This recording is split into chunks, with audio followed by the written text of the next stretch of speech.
प्रयोगशाला परिचारक भर्ती परीक्षा का आयोजन उच्च शिक्षा संचालनालय छत्तीसगढ़ द्वारा किया जाना है।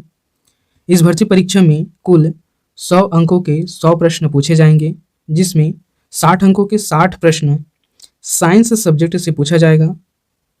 इसमें फिजिक्स से 20 अंकों के 20 प्रश्न, केमिस्ट्री से 20 अंकों के 20 प्रश्न और बायोलॉजी से 20 अंकों के 20 प्रश्न पूछे जाएंगे।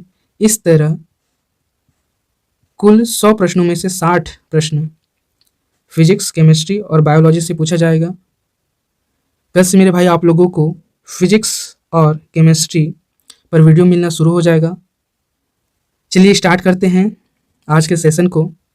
पहला प्रश्न है, शैवाल और कवक के मिलने से लाइकेन बनता है, जिसे क्या कहते हैं? दिए गए ऑप्शन है पैरासाइटिज्म, म्यूचुअलिज्म, कमेंसलिज्म, कन्वर्जन। क्या कहा जाता है? शैवाल और कवक के मिलने से जो लाइकेन बनता है उसे म्यूचुअलिज्म कहा जाता है। ऑप्शन बी इस प्रश्न का सही आंसर है। म्यूचुअलिज्म की अगर हम बात करें तो ये शैवाल और कवक की जो सजीविता होती है, लाइकेन, इसे कहा जाता है। ठीक है, इस संबंध में शैवाल और कवक दोनों लाभान्वित होते हैं। कैसे? शैवाल कार्बनिक पदार्थों का संश्लेषण करते हैं जो स्वयं तथा कवकीय घटक के लिए क्या होता है? पर्याप्त होता है। इसी तरह कार्बनिक भोजन के बदले में कवकीय घटक शैवाल को जल एवं खनिज उपलब्ध कराता है। इस तरह शैवाल और कवक एक दूसरे को लाभान्वित करते हुए अपना सजीविता, इसे लाइकेन कहते हैं और लाइकेन को म्यूचुअलिज्म कहते हैं, इस तरह ये जीवन यापन करते हैं।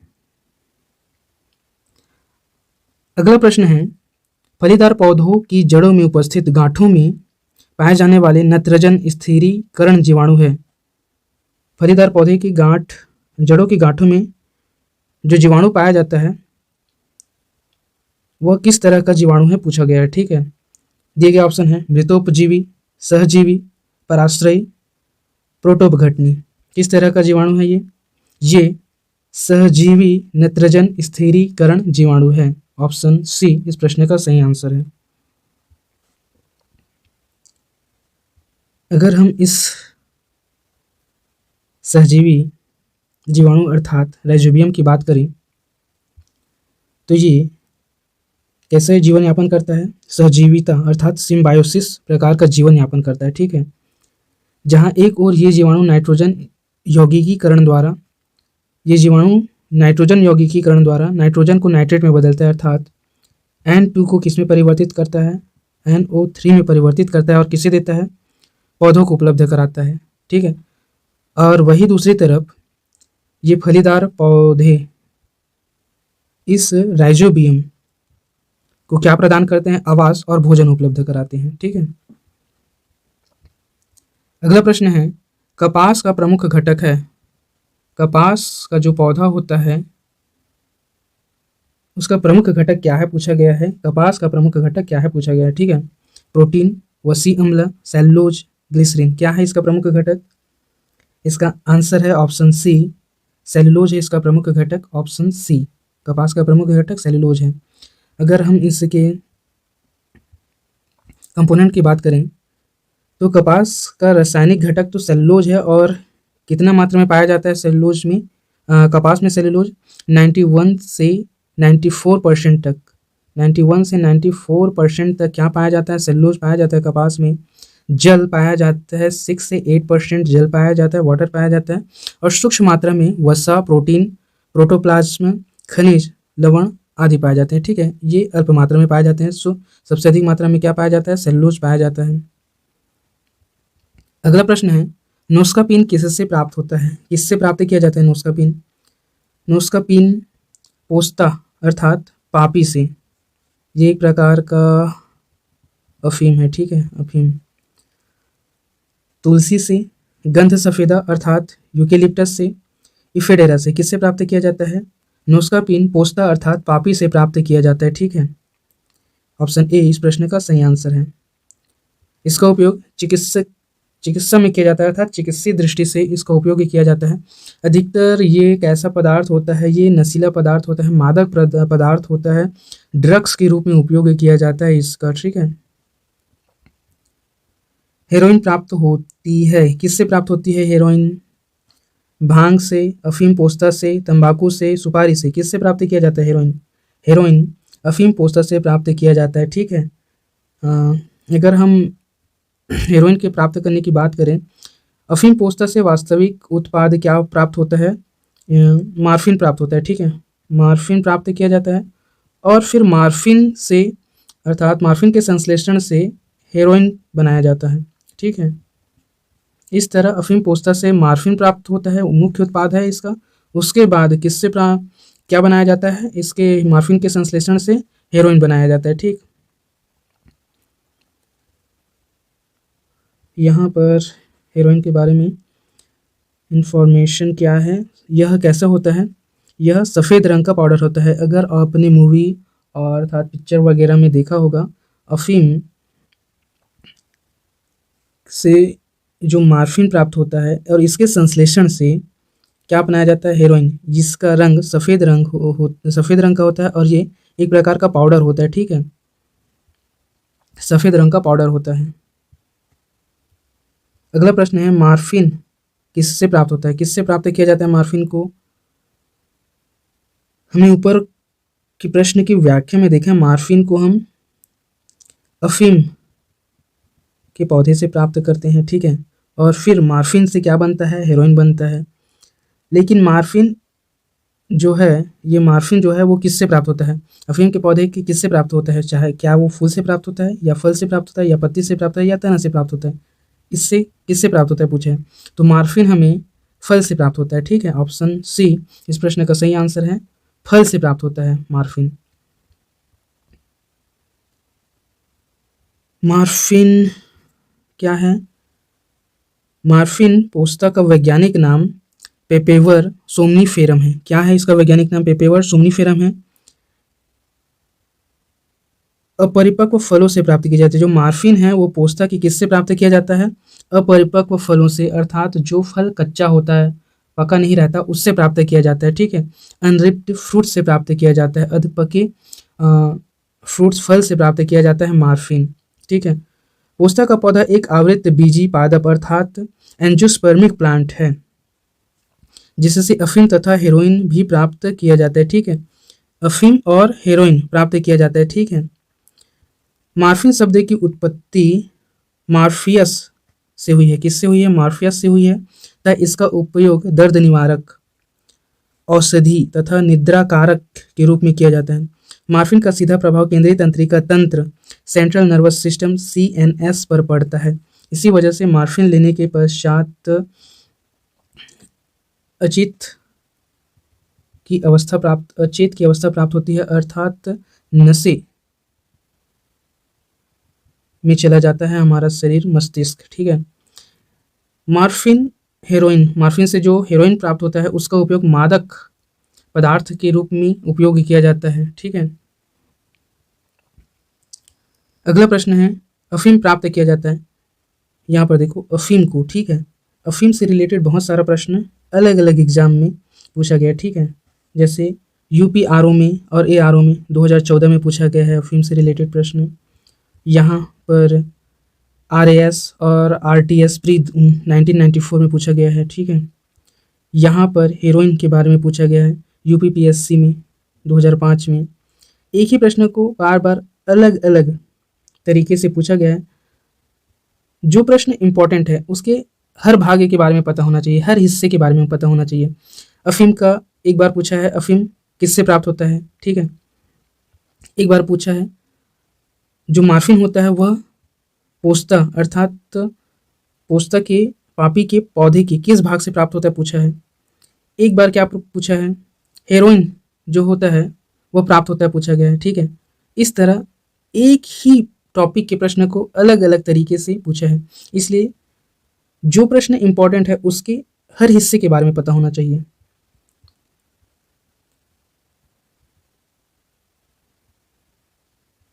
यहाँ पर देखो अफीम, फिर वही प्रश्न पूछा है, अफीम पोस्ता के पौधे के किस भाग से प्राप्त होता है। ठीक है, हमने ऊपर देखा है अफीम कि जो अफीम जो होता है वो पोस्ता के फल से प्राप्त होता है, और वो भी फल कैसा होता है, अधपका होता है। ठीक है,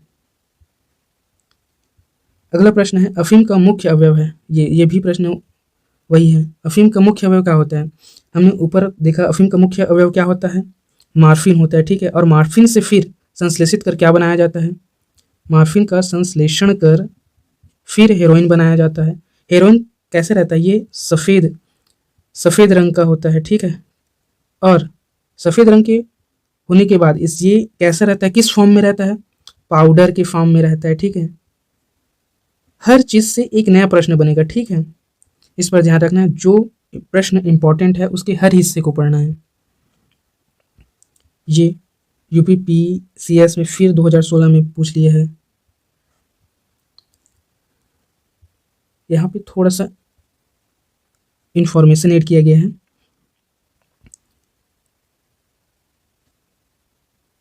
पेपेवर सोमनीफेरम पेपेवरेसी कुल का प्रमुख पौधा है। किस कुल का प्रमुख पौधा है, पेपेरेसी कुल का प्रमुख पौधा है। इसके अपरिपक्व कैप्सूल के दूधी लैक्टस से अफीम अर्थात ओपियम प्राप्त होता है। क्या प्राप्त होता है, अपरिपक्व कैप्सूल के दूधी लैक्टस से। ठीक है, अपरिपक्व कैप्सूल अर्थात अपरिपक्व जो फल होता है उसके दूधी लैक्टस से अफीम अर्थात ओपियम प्राप्त होता है। अफीम से अनेक एल्कलाइड जैसे मार्फिन, कोडीन, पेपेवरिन आदि प्राप्त किए जाते हैं। ठीक है, ये जो अफीम के एल्कलाइड है उससे क्या क्या प्राप्त होता है, केवल अफीम मार्फिन ही प्राप्त नहीं होता, इससे कोडीन भी प्राप्त होता है और पेपेवरिन भी प्राप्त होता है। ठीक है, ये तीनों इसके क्या है, प्राथमिक उत्पाद है। ठीक है, मार्फिन हो गया, कोडीन हो गया, पेपेवरिन हो गया। अब मार्फिन के जो संश्लेषण करके क्या बनाते हैं, हेरोइन बनाते हैं। ठीक है, ठीक है, तो ये इसका प्राथमिक उत्पाद नहीं है, ये मार्फिन है इसका प्राथमिक उत्पाद। किसका, पापी का अर्थात पोस्ता का। ठीक है, इसका अलग अलग नाम भी पता होना चाहिए हमें। और क्या दिया है, अफीम में मुख्यतः मार्फिन, ठीक है, मार्फिन नामक एल्कलाइड पाया जाता है। अफीम अनेक औषधियों में शांतिकर अर्थात सिडेटिव के रूप में प्रयुक्त की जाती है। अफीम की लत एडिक्शन हानिकारक होती है। अगर हम अफीम को एक अधिक सीमा तक लेते हैं तो इसका लत पड़ जाता है हमें। ठीक है, अगला प्रश्न है अफीम का वास्तविक नाम क्या है। वास्तविक नाम से क्या मतलब है, वास्तविक नाम से है साइंटिफिक नेम से है। ठीक है, तो अफीम का वास्तविक नाम क्या है, ऊपर हमने इस पर बात की है। यदि आपने वीडियो को, इस लेक्चर को ध्यान से सुना है, समझा है, आप इसका आंसर जरूर दे पाएंगे। चलिए देखते हैं कौन कौन इसका आंसर देता है, कमेंट कीजिए। अगला प्रश्न है अफीम किस श्रेणी की दवा के अंतर्गत आता है। किस श्रेणी की दवा के अंतर्गत आता है अफीम, पहला ऑप्शन है अवसादकारी, उत्तेजक, भ्रांतिकारक, उपरोक्त में से कोई नहीं। ठीक है, अफीम किस श्रेणी की दवा के अंतर्गत आता है, इसका आंसर है ऑप्शन ए अवसादकारी, निश्चेतक अर्थात एक ऐसी दवा जो अचेत अवस्था में ले जाए या निश्चेत अवस्था को प्राप्त करने में मददगार हो, इसे अवसादकारी कहेंगे हम। ठीक है, अफीम अवसादकारी दवा की श्रेणी में आता है। ठीक,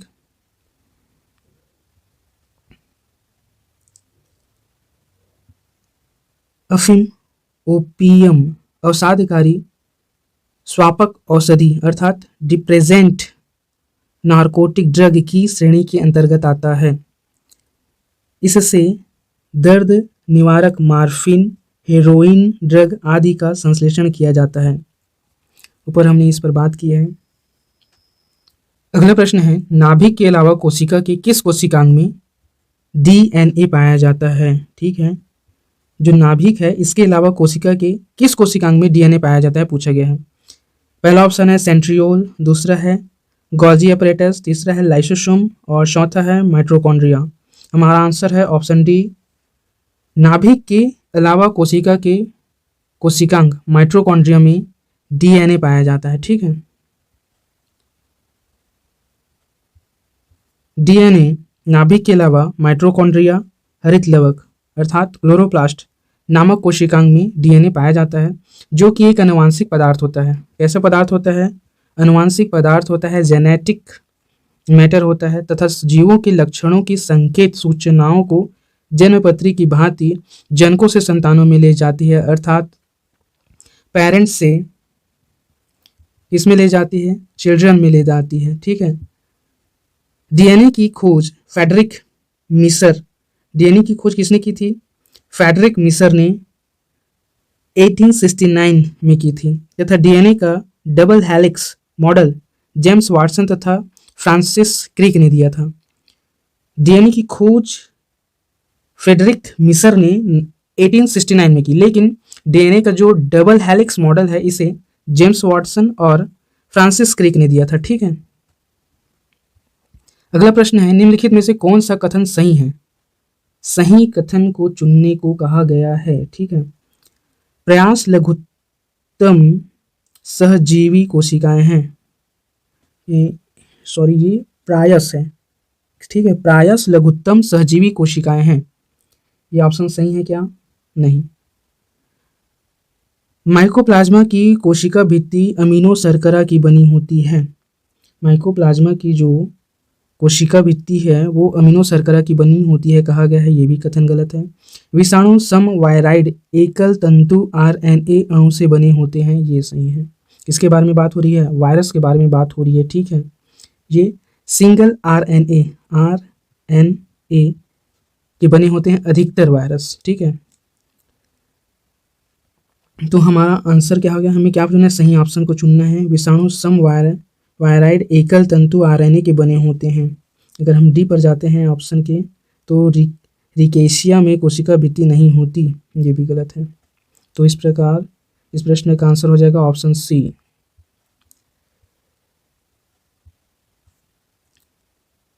वायरॉइड्स अविकल्पी परजीवी ऑब्लिगेट पैरासाइट होते हैं। ठीक है, जो वायरॉइड्स होते हैं वो अविकल्पी परजीवी अर्थात ऑब्लिगेटेड पैरासाइट होते हैं, जो कि सिर्फ पोषी अर्थात होस्ट कोशिकाओं के अंदर ही वृद्धि एवं प्रजनन करते हैं। एकल तंतु सिंगल स्टैंडर्ड एसएस इसका शॉर्ट फॉर्म है आरएनए अणु के बने होते हैं। इनमें न्यूक्लिक अम्ल प्रोटीन आवरण द्वारा नहीं घिरा होता। ठीक है, न्यूक्लिक अम्ल जो होता है वो प्रोटीन आवरण द्वारा नहीं घिरा होता। इसका कारण है क्योंकि ये सिंगल स्टैंडर्ड आरएनए अणु से बने होते हैं। अगला प्रश्न है, निम्नलिखित कथनों में से कौन से पादप और प्राणी कोशिकाओं के बीच सामान्य अंतर के बारे में सही है? पादप और प्राणी कोशिकाओं के बीच सामान्य अंतर के बारे में सही है पूछा गया है। कौन सा कथन सही है पूछा गया है। चलिए देखते हैं कथन को।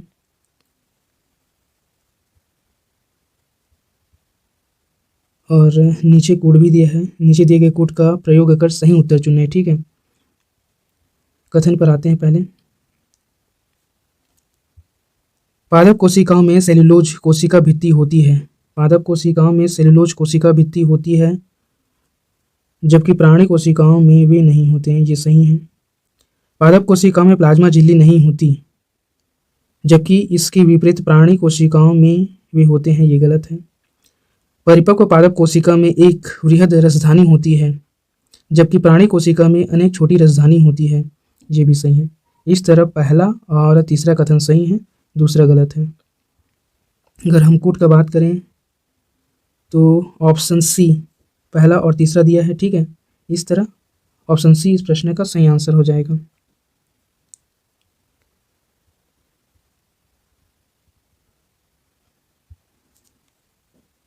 इसके डिटेल पर बात करते हैं। पादप कोशिकाओं एवं जंतु कोशिकाओं दोनों में प्लाज्मा झिल्ली उपस्थित होती है। क्या झिल्ली उपस्थित होती है? प्लाज्मा झिल्ली जंतु कोशिकाओं और पादप कोशिकाओं दोनों में उपस्थित होती है। यह कुछ पदार्थों को अंदर अथवा बाहर आने जाने देती है। जो प्लाज्मा झिल्ली होती है वो कुछ पदार्थों को अंदर और कुछ पदार्थों को बाहर, ठीक है, अंदर बाहर आने जाने देती है, जिसके कारण इसे वर्णनात्मक पारगम्य झिल्ली कहते हैं। ठीक है, क्या कहा जाता है इसके कारण? इसे वर्णनात्मक पारगम्य झिल्ली कहते हैं। प्लाज्मा झिल्ली लचीली होती है और कार्बनिक अणुओं जैसे लिपिड तथा प्रोटीन की बनी होती है। जो प्लाज्मा झिल्ली होती है किसकी बनी होती है? लिपिड और प्रोटीन की बनी होती है और ये लचीली होती है। पादप कोशिकाओं में मुख्यतः सेल्यूलोज से निर्मित कोशिका भित्ति होती है। ये जो पादप कोशिका है इसमें सेल्यूलोज से निर्मित कोशिका भित्ति होती है, ठीक है, जो पौधों को संरचनात्मक दृढ़ता प्रदान करता है। संरचनात्मक दृढ़ता मतलब एक बैलेंस प्रदान करता है। यह पादप कोशिका का सबसे बाहरी आवरण होता है। ये जो कोशिका भित्ति होती है ये पादप कोशिका का सबसे बाहरी आवरण होता है तथा जंतु कोशिकाओं में इसका अभाव होता है। जंतु कोशिका में कोशिका भित्ति नहीं पाया जाता, ठीक है। परिपक्व पादप कोशिकाओं में एक वृहद राजधानी या रिक्तिका वॉक्यूल होती है, ठीक है। परिपक्व पादप कोशिका में क्या होती है? एक वृहद राजधानी या इसे हम रिक्तिका कहते हैं, वॉक्यूल कहते हैं, ये पाया जाता है परिपक्व पादप कोशिका में। जबकि जंतु कोशिका में अनेक छोटी छोटी राजधानियाँ होती हैं। पादप में वृहद राजधानी पाया जाता है, जंतु कोशिका में छोटी राजधानियाँ होती, ठीक है। पादप कोशिकाओं की कोशिका द्रव्य में उपस्थित राजधानी टोनोप्लास्ट नामक एक झिल्ली से घिरी होती है। जो पादप कोशिका की कोशिका द्रव्य में उपस्थित राजधानी होती है ये टोनोप्लास्ट नामक एक झिल्ली से क्या होती है? घिरी होती है। इस तरह पादप और जंतु कोशिकाओं के बीच ये डिफरेंस है, ये इंपॉर्टेंट डिफरेंस है, इसलिए इसे इतना समझाया गया है। पादप कोशिका जंतु कोशिका से किस प्रकार भिन्न होती है? ऊपर के लेक्चर में हमने देखा है पादप कोशिका और जंतु कोशिका एक दूसरे से किस प्रकार भिन्न होते हैं। दिए गए ऑप्शन है माइटोकॉन्ड्रिया में, कोशिका भित्ति में, जीव द्रव्य की उपस्थिति में, कोशिका केंद्रक में। किसमें भिन्न होता है? इसका आंसर है ऑप्शन बी, कोशिका भित्ति की वजह से ये भिन्न होता है, ठीक है। पादप कोशिकाओं में कोशिका भित्ति पाया जाता है लेकिन जंतु कोशिकाओं में ये नहीं पाया जाता, ठीक। ऑप्शन बी इस प्रश्न का सही आंसर है।